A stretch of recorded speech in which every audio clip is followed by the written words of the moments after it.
But chaos, unfortunately, is what top Republican officials want. They want the immigration system to stay broken so that they can blame Democrats for it. This is a case of arsonists blaming the firefighters for the flames.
So much of the fear-mongering. We heard on the House floor yesterday that these are criminals. It's like when President Trump came down the escalator and said they're rapists. But really, we're talking about asylum seekers, refugees, moms and their kids that are in dire need. I know that our country and our economy will be so much stronger and that we're all better off when immigrants are welcomed into this country and supported.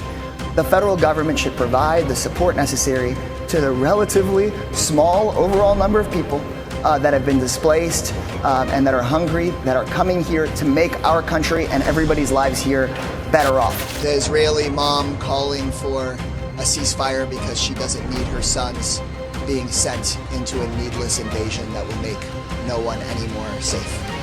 Heroes.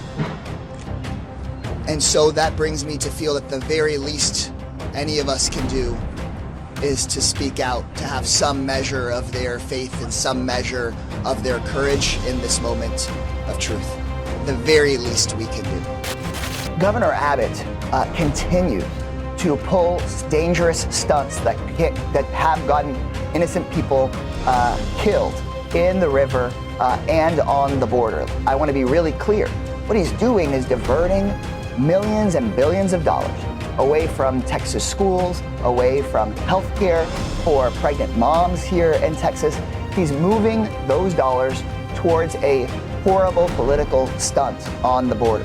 He's making it try to be as broken as possible, basically for the Fox News cameras, risking the lives of people, violating people's basic rights, all to try to create a crisis rather than set up and support a legal, orderly, and safe system for people who are fleeing for their lives and fleeing from disaster. And this latest news is an example of that. What he's doing is diverting millions and billions of dollars away from Texas schools, away from healthcare for pregnant moms here in Texas. He's moving those dollars towards a horrible political stunt on the border. What folks aren't immigrating for is to bring fentanyl into the country, as folks on the other side of the aisle have been talking about time after time after time in committee. It was laid out very clearly that over 90% of folks arrested for fentanyl trafficking are U.S. citizens and lawful residents.